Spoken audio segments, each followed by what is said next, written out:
Double, double, toil and trouble. Some topics discussed may make people uncomfortable. For fair is foul and foul is fair. On this podcast, we will definitely swear. A lot. Now round the cauldron go. Trigger warnings listed in the notes. Thrice and once the hedge pig whined. The cocktails cry. 'Tis time, 'tis time. By the pricking of my thumbs, something wicked this way comes. Maiden, mother, crone, plot twist, we're all the crone. These stories aren't made up and the points don't matter. Welcome, listeners, all three of you, to the Wyrd Sisters, a podcast about the blessed and bizarre and all the things you are happier not knowing about. Hi, I'm Lacey. I'm the ghost of a colonial woman who sold her children. I'm Laura, a cross-stitch on baby skins. And I'm Tay, and my husband is Godzilla, and we swing if you're interested. And it's Nomvember. Nomvember, because cannibals. We're talking about cannibals. Oh, I get it. That's really stupid. Good, because it's inspired anyway. Today kicks off the first of our cannibal craze. We each have three gone and researched a legend about people eating people. delicious. So what have you got for us? I think I start. I decided to do a story for you. I'm going to tell you a story to start. So it's dark. The horse stumbles over every crack and pebble on the road, and Livy weaves her arms around me, tight as a belt. The few trinkets we bought at the fair bounce between us, hidden in a dark sack. We've taken no chances. The warring clans and starving waifs that haunt the hills of Scotland grow ever more desperate with each passing day. That a man and his wife cannot ride home unmolested is surely a sign of grim times. A shadow slinks along the track beside us, but I am ready. The pistol in my hand is primed, the sword at my belt sharp. Come out, man, show yourself, I call into the darkness, reining the skittering horse beneath us. Libby's hands are claws, clinging. The shadow scuttles back, chastened, but it is joined by another, and another. When a fourth figure slides forwards, I realise we ought to have run. Under some unseen signal, they rush us. Hands reach for the reins and Mary's skirts and my pistol. They clutch and drag and gibber. I aim my pistol into the first before me and fire. In the flash of the shot, my target becomes briefly visible, but my eyes do not recognise him as a man. His figure and face are wrong, malformed, and awful to behold. I draw my sword. Libby's screams rise in my ear, and her fingers scrabble at my chest, searching for a hold. She is slipping, her dress torn from my fingers as I tear her from me. Her nails rake bloody furrows in the horse's rump as she falls. Blinded by pain, the poor beast will be held no more. It bolts, drawing me away from my poor Libby. The image of their teeth sinking into the flesh of my wife I will see even as they lower me into my grave. Bum, bum, bum. So this is the story of Sawney Bean. Hell yeah. I have spent ages researching how to pronounce his name, but his name is now Sawney Bean. I hadn't heard of him before. Lacey, you had. Yes. Yeah, because you're obsessed with Scotland and Outlander and everything related. Yeah. But he's actually the inspiration for a lot of Hollywood's most famous cannibal stories. Hot. Wes Craven's They Must Have Eyes. And he maybe even played a part in inspiring the Texas Chainsaw Massacre with Ed Gein. But, you know. Who doesn't love what was it? Curtain pullers? Oh, vagina lip. Yes. Curtain pullers. That's yes. right. So he's a mythological figure who popped up at some point between maybe the 15th and the 17th centuries. Ooh. He was the daddy of a clan of Scottish cannibals. He was the daddy of the situation. Yep. Pater. And he roamed the countryside around Ballantrae in Ayrshire, Scotland, or maybe Ayrshire. Ayrshire, there you go. Thank you. I don't know. So he realised he didn't like honest work when he tried to take up his dad's mantle of ditch digging, and instead he eloped with a woman called Black Agnes Douglas. I know, what a sick name. So she gets told two ways. She's either a witch, a murderer, and the one who, turned him on to cannibalism in the first place. It's the woman's fault. Yep, yeah, naturally. Sure. Or, well, the alternative is she's just a passive idiot who, fell in love with him and was like, anything for Sawney. I believe that more. I'd much rather be the witch, the man-eating witch. That's so much better. 100%. So they settle down in a cave in Benane Head for 25 years, and they have babies, and those babies have babies, and they have them with each other. Until there's 48 members of the Bean clan hanging out and breeding in this dark cave on the coast. Wow. And if you've got 48 kids, you kind of need to feed them all. Mm-hmm. So what does any self-respecting man with a family do to feed his subterranean brood? That's when people start to go missing. Dun, dun, dun. The nearby villagers start to realise that anyone who goes traipsing around the countryside at night disappears. They also notice that bones have started to wash up on the shoreline, and it looks like they have teeth marks. Oh. That's pretty fucked up. Munch, munch. Yum. Apparently we taste like pork. I've always found that super interesting. And babies taste like fish. What? What? Yeah. How the fuck do you know that? Oh, no, fully. I read it somewhere. It was this guy who was telling the people about, how he ate the people. Mm-hmm. And babies taste like fish because the muscles haven't developed. Oh. As much like young. Like, we're not talking like toddlers when they're like... Oh, like, Yeah, like infant. Like an Infant, yeah. fresh out the oven. Like the 0 to 6 Yeah, like- month old. You know how, like, frogs kind of taste fishy? No, I have never eaten fish or frogs. Okay. Sorry. I have eaten both. I have not eaten babies. But apparently they taste like fish. Carry on. Sorry. Not to derail further. No, I'm just so curious. Oh. Anyway, people are horrified, even though times are tough in Scotland, gnawed human bones still kind of get noticed. Yep. So they lynch a couple of people and they feel better about it. Excellent. We got the dude, we lynched the right people, job well done. And now, this is where we arrive at the beginning of the story I told you. So my dramatic telling is just a fictional retelling of the night that a couple coming home from a fair were ambushed by the Bean clan. The husband was lucky enough to survive, but not his wife. Sad times. He fled to the nearby town and was taken before a magistrate, and his story actually went right up to the King of Scotland at the time, and who became the King of England. James. Yeah, James the Sixth. Exactly. So we have his story in here. So he led a manhunt of 400 people and bloodhounds across Ballantrae to chase down the evil lurking on the coast. And they finally found the cave. It's like a misshapen crack in this really twisted, fucked up rock face. It's not even like a cave like you think. It's literally like kind of vaginal looking. Oh. Sapphic. Yes, very. And they're not prepared for the scene that will greet them inside. There's hands, heads, fingers and organs pickling in fetid jars. There are limbs and torsos dangling from the walls, half stripped of their flesh and dripping liquid. And jewellery, clothes and coins litter the ground underfoot, and they're interspersed by broken bones. Lovely. This is my future house. And huddled in the darkness, cringing from the light and the men's torches, also me, is the sprawling legacy of the Bean clan. So there's two possible endings that we get whenever we look at this tale in history. Either the king looked at Sawney Bean and was like, fuck this, and just blew up the cave and was like, leave them in there. We don't want them mixing with society. And basically just left them there. Or the second is that they get hauled from their creepy house to stand trial for the murder of over 1,000 people, by the way. They get found guilty, and all the men are left to bleed to death with their hands, feet and genitals cut off. And they're forced to watch as the women and children are burned at the stake. Good times. Cool. What's that? What an outcome. But what if I told you it didn't happen? So this story maybe didn't happen. This is what historians think. Like, Sawney Bean pops up at a specific time in British history, which is when England was attempting to demonise the Scottish people because the Jacobite uprisings were taking place.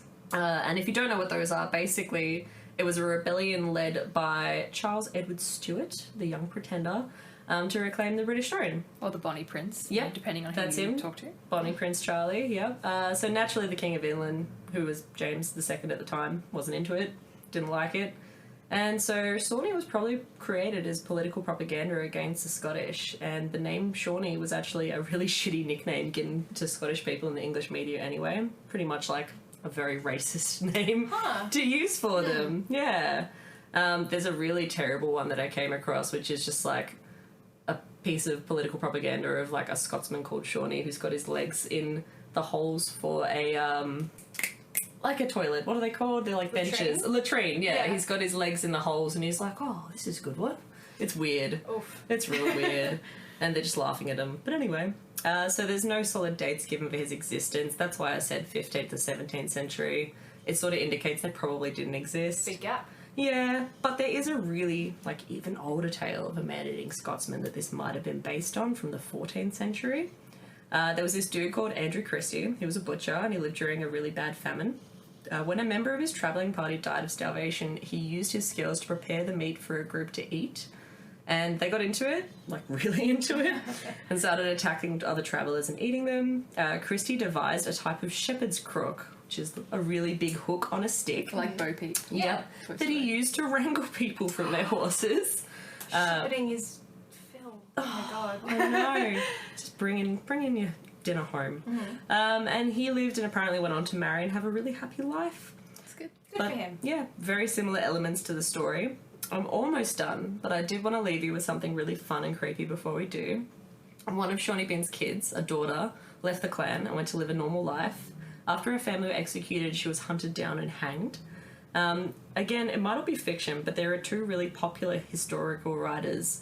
One, a Scottish philosopher called Hector Boyce, and the other one, pretty much a really famous historical writer called Richard Burton. He's also known as Nathaniel Crouch, where a baby girl is taken from a family of cannibals who were put to death for their crimes. The girl is raised with a new family until one day they discover the little girl hasn't been saved from the evil cravings of her birth family. She also has the desire to eat human flesh. So they burn her, but before she dies, she screams at those who put her to her death. What do you thus rail at me, as if I had done an heinous act. Maybe that's the part you like to consume. I don't know, man. Contrary to the nature of man, I tell you that if I had, you did know, but how pleasant the taste of man's flesh was, none of you would forbade to eat it. Ooh. Da da da. So yeah, very nice, very good. I got all my info from a couple of different locations, but I thought I would talk about them. Wikipedia, praise you, Wikipedia. I love you so much. Yep, there's a wonderful YouTube series called Ghastly Tales. They had a great video on Sawney Bean. And then BBC. BBC is a good time, and they gave me lots of fun stuff that I really enjoyed reading about. Thank you, BBC. Cool. Stunning. Thank you. Thanks, team. Hooray. All right. Well, Who's next? I also have a tale for you. So I'm going to set the scene. So picture this. A looming, naked titan, muscles as carved as marble, hair wild and unkept. Clutched in his hands is the headless body, one arm gone, the other between the titan's teeth. The blood striking against the muted earth palette, oil paints deftly crafted from mural to canvas. But what draws you in first is the titan's bulging, maddened eyes. I was like, Where are we going with this? Staring back at you through the frame. So the great titan was known to the ancient Greeks as Cronos, to the Romans Saturn, and the limp, bloody body being consumed is his son. Oh, Yay! I love this picture. So you may know this painting. If you don't, it's highly worth a Google because it is metal as hell. It was painted by Francisco Goya between 1819 and 1823, so we don't really know when. Now we'll get into the gory stuff in just a sec, but can I just mention that this piece was just painted on the dining room wall of Goya's house. It was, Oh! yeah. Really? Yeah. So Goya wasn't doing so crash hot health-wise later in his life, so he was deaf. He had two super close calls with death and was feeling some type of way. He painted Saturn plus 13 other macabre pieces all over his house, no titles, called them the Black Paintings. He never intended for anyone else to see them, just wanted a splash of colour to brighten up his place. Wild. No, I dig it. Yeah. So anyway, old mate Saturn, we'll call him Cronos from here on, wasn't the best dad. Won't be getting any Darryl Lee licorice gift packs for Father's Day this year. You just described so much of my childhood. Oh no. He's too full of baby, pretty much. Turns out his dad wasn't the greatest either. So Cronos' dad was Uranus, Lord of the Skies, was having a row with Cronos' mum, Gaia, goddess of all that is good and green. Things escalate and Gaia creates a magic sickle and asks all of her sons to castrate their father. First red flag, Cronos is super up for it. Oh. She gives him the sickle and tells him to go straight where it hurts. Turns out Cronos is a bit of a dick. He's super jealous of Dad. He eagerly does the deed. Afterwards, in true godlike fashion, he takes the throne, locks up his brothers in the Tartarus, and takes his sister Rhea to Pound Town. Oh. Yeah. Now, I'm pretty sure Gaia saw the keen look in, her son's eyes and thought, that's not right. Because her and Uranus then warned Cronos of a prophecy that he will be met with the same fate by the hands of his own children. So Cronos is terrified of his own medicine. He proceeds to feast upon each of his children fresh out of the oven, fresh out the womb. One gulp straight down, no chaser. Rhea is having none of it, so she goes straight to Gaia. She's like, help. He's eaten all of them. So Gaia is no stranger to the woes of men. She knows what to do. So she wraps a stone in a swaddle, and she gives it to Rhea as a decoy. So when her next son is born, that's Zeus. Shout out to Zeus. She uses the decoy, and Cronos doesn't even blink as he swallows it. So straight down. Oh. And then baby Zeus is raised in secret, and when he comes of age, finds out just what a buck-wild piece of shit his dad is. He poisons Cronus, making him upchuck all of his children. They've been sitting in his tummy for how long? I don't know. But they're alive because gods. Oh, yeah, Okay. cool. Yeah, he didn't chew, he just... Yeah, straight down. Zeus then frees his uncles from Tartarus because way back when all of his dad's brothers didn't want to castrate their dad. Like, nah, time out, mate. And then the family wages an all-out war against Cronos and the other Titans. Now, Cronos isn't the only figure in Greek mythology to succumb to cannibalism, and it seems it runs in the family. So Zeus's son Tantalus, I hope I'm pronouncing this right, I've been practicing for many a day. Proud of you. Thank you. So Tantalus killed his son Pelops and served him up on a silver platter to the gods to see if they were truly all-knowing and omniscient. Now, I think it is safe to assume where this goes, but I think all of the mystery meats he could have prepared, his own son shouldn't have been so high on the list. Yeah. Yeah. No. Not the most shining example of fatherhood either. The real moment, though, we've talked about him a lot, Yeah. and I had a bit of a thing for Zeus in Disney. I thought he He was really was- hot. He was so hot. And so was Daddy Triton in... Yeah. Oh yeah, it's the beard Yeah. and the broad chest and shoulders, Yeah. the Dorito bod. Ah, no, the Dorito bod. And Zeus was, like, very happy, very jovial, and Hera was really hot. Sweet Hera was Hera. very, very hot. Yeah. Who didn't have a sexual awakening by Disney though? Yeah. Mine was Captain Shang. Ooh. Mulan. I was- yes. Side note, not a furry. Mine was Kovu from The Lion King What? 2. Such a furry! Ah. Yeah, no. This is Kovu very was Lion charming. King 2, right? Lion King 2, yeah. Yeah. The straight-to-video release of Romeo and Juliet retelling. Love it. Bad boy. He's a bad boy. He meant well, though. Anyway, so upon further reading of my research, because I had a lot of fun with this research, turns out all of the gods that were served the Pelops stew, Demeter was the only one to take a bite. So she's grief-stricken, she's lost Persephone. It's Blah, a blah, bad blah. time. She's had Yeah. a shit life. Yeah. Which is a whole other story for another episode, I'm sure. But anyway, Demeter ate the stew. When the gods restored Pelops' body, there was a big chunk bitten out of his shoulder. Oh. Because there was a part missing because she'd eaten it. She ate it. Yeah. I thought it was a really cool little detail. That is really cool. Also, King Atreus chopped up his nephews and served them to his brother Thyestes in petty revenge for sleeping with his wife. Classic Greek stuff. Love it. Beautiful. So in closing, I guess there was a bit of a cannibal problem amongst the ancient Greeks because they had several fables about why you shouldn't eat your own kids. I feel like they all kind of do, don't Yeah. they? Like, all the pantheons, there's someone fucking eating something, usually the children. Yeah. Usually to get back at someone as well. It's like, I'll eat my kids. Like, that. No one's mad about that. Yes. Just you. Like, what the fuck? Yeah. It's always like the kids like, oh, there's my revenge, my Yeah. own spawn. I shall eat my children. That will show her. What the fuck? Okay. Sure, dude. Yeah. I guess that leaves you, my Yes. dude, Lacey. The colonial Tell us your ghost. story. Take it away. So we've had the myth and the legend. Now it's time for some real cannibals. Oh. There was pictures, and I am horrified. Okay.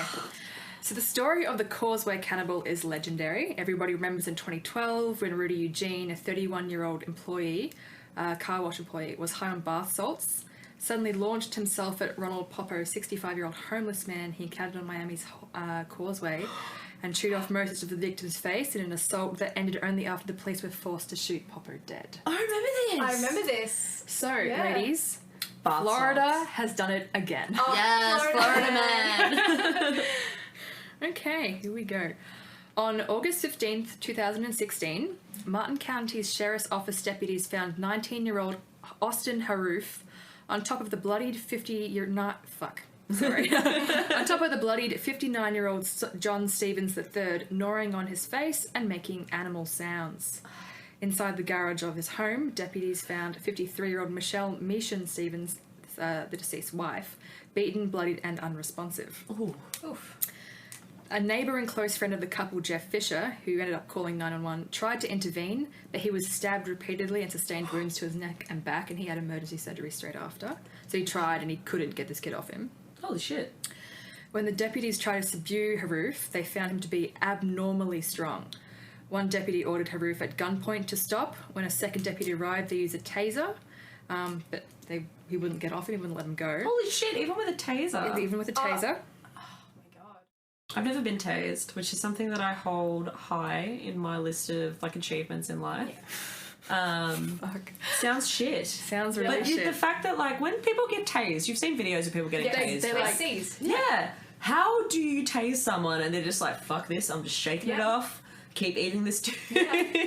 So after the taser didn't work, the deputy kicked Haruf in the head several times. Couldn't get him off. Haruf temporarily let go after being kicked in the head, but then went back to Stevens and began to chew on his face again. What the fuck? So a canine officer was deported. No, deployed. And he was able to finally get him off him after a canine unit came and basically mauled him a bit. A dog managed to do what like 5 dudes couldn't. Yeah. Holy shit. So as the dog got him off, Haruf yelled at the deputies, fucking kill me, shoot me now, I deserve to die. He then told deputies, help me, I ate something bad. When the deputies asked what he ate, Haruf said, humans, and then spat a piece of flesh out at the deputy. So let's talk about the accused. I was just sitting here in silence, like collectively around the circle, we're just like, fuck. So Austin Haruf was 19, studied PE at Florida State University. He played football and was into bodybuilding, that's probably why he was quite a built guy from what he looked like. He had the strength to back it up. And as a result of these attacks, he has been formally diagnosed with clinical lycanthropy delusions, also known as werewolf syndrome. He thought he was a fucking werewolf. Holy shit. But can we all just take a moment to appreciate the ironing that the guy that thought he was a werewolf had to be taken down by the canine? Excellent. Very good. I also found this guy's internet search history leading up to the days before the attack. Always interesting. So he Googled things like, must I sleep? I think I'm going crazy. Am I? What am I? How to know if you're going crazy? Are we really in control more than we think? What is white magic? What I am crazy really means? Why aren't we happier? The pursuit of happiness. Hearing things in my sleep. Obsessive thoughts. How to relax my mind. Auditory hallucinations while falling asleep. Satan. What is hell? How to sell soul to devil. He also searched the Thanksgiving Day Massacre, which was not too far from the hometown of Jupiter where everything happened, in which a guy basically shot and killed 4 members of his family. Right. He got really into that particular one. So on the day of the fatal stabbings, Haruf Googles, what is the weakest thing about a centaur?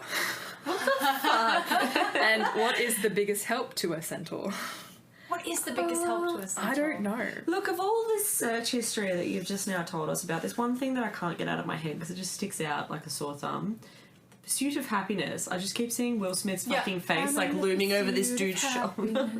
Yeah. Fuck. So Haruf's sister told investigators that she started locking her bedroom door at night.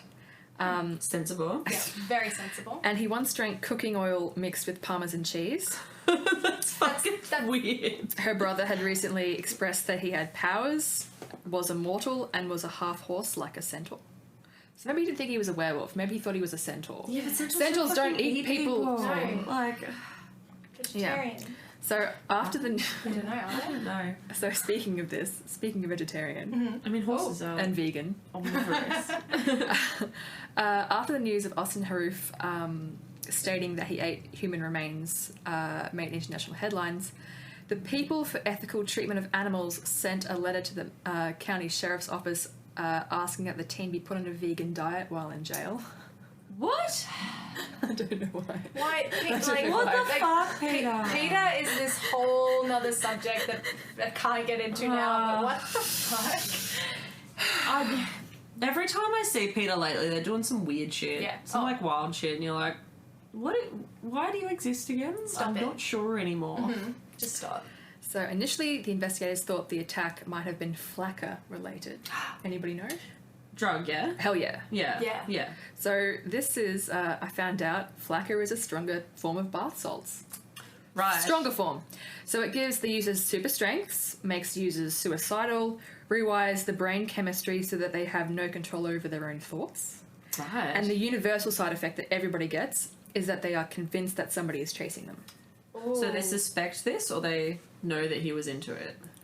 I'm getting to it. Oh, okay. Flakka also causes the muscle fibres in the body to start to dissolve in the bloodstream, which means the bodies start moving uncontrollably. And one police officer I found, and this is a quote, it said it was like watching a glitch in a video game. Oh. His body's being Just continually like twitching in the same manner over and over and over and over again. Oh, that's really creepy. So, but a routine test showed, so all of those side effects that this flakka thing gave, this guy had in fucking spades. He was so crazy. But a routine test showed that he was clean, and apart from trace elements of weed, there was nothing in his system at all. Not even alcohol. Shit, because yeah. Yes, and in fact, made back at the start, the Causeway cannibal was also cleared of drugs. Oh. He was clean. The media ran with the bath salt stories before the police could confirm anything, and they never redacted their statements. You're kidding. I totally thought that was a thing this whole time. Yep. So he was just eating peeps. Yep. And because, so the man, Popo, his last name is Popo, in the beginning, he was a black man and he was shot to save the homeless man. This kid was white, in a white neighbourhood, and they didn't shoot this kid. And that was because the police officer said he wasn't confident in taking the shot because he wasn't sure if the person underneath him was alive or not. Yeah. So the homeless man, in the beginning, he's alive. He's had massive facial reconstruction surgery, but basically he is alive because the police officer shot the accused. Damn. Yeah. So this guy, I think he probably had already killed them before the police rocked up. It was just a bloodbath. You'd hope so, hey? You wouldn't want to be, like, lying there having your face chewed on and then see police rock up and be like, yes, safety. Yeah. Oh, save me. And then they just, like, tase the dude and nothing fucking happens. They do nothing. Makes his jaw clamp But harder. then if I'm he's laughing, touching, but it's nervous then laughs. if he's you're getting tased and, like, you're touching Laura, don't you both get tased? No, I don't think so. How I does don't think electricity it works work? like yeah. Someone please explain basic fucking electricity. I know to me. there's a skit on like a really old episode of Jackass where they do something similar, but I can't remember if it carries from person to person. I don't think so, but I feel like I'm wrong. I'm wrong as well. But before I like that our knowledge comes from Jackass. Bless you, Steve-O. before I close today, I just want to talk about the victims of the attack. Good idea. The attack was completely unprovoked and random. Haroof did not know any of the Stevens. John Stevens III was a retired owner of a landscaping business, and his wife Michelle Mishcon Stevens worked in finance. They were a married couple. They had 2 kids together. The attack took place in the garage of the couple in their home in Tequesta. The couple enjoyed sitting in their garage at night with the door open. It seemed from the reports more like an entertainment area. There was a flat screen, there was a barbecue grill, there was ice maker and dartboard. Sounds nicer than my house. It was really nice. The couple loved being out on the water, loved boating and fishing. People who knew them described the husband and wife as great neighbours who loved having fun and were kind to everybody. Awesome. This is a quote from Jodie Bruce, who's Michelle Mishcon's sister. "We want justice for Michelle and John. Haroof will pay for what he has done. If not with his life, then with the only thing that we can get for him, which is a civil judgment. Austin Haroof's trial has been set for 2020, and he is putting the insanity defence." Shit, that's soon. That's soon. It's been quite pushed back. Yeah. This thing happened in 2016. Yeah. Yeah. It's a long time for them to ask for justice. I mean, they're not often quick, are they? No. That's what watching crime fiction on TV has taught us. That Yeah. it all happens within 45 minutes. It doesn't. It takes years and years and years. Yeah. Yeah, exactly. And just my sources, the Palm Beach Post all the articles written about this are by Hannah Winston. She's followed the case from the beginning, and basically has given updates through since 2016. What a good egg. I know. Thanks, Hannah. I found this Forbes.com article called "The Legend of the Miami Cannibal Provides Lessons in Shoddy Drug Journalism," which is a super interesting read. Yeah. Very, very cool. And also TC Palm, The Mental Health Report. Oh, yeah. Yeah, so there we go. Florida, baby. Yeah, Florida man strikes again. Yeah. That was a good time. I did not know any of the details of that. Neither did I. Never. Guys, I went deep so that you wouldn't know. I went... Yay!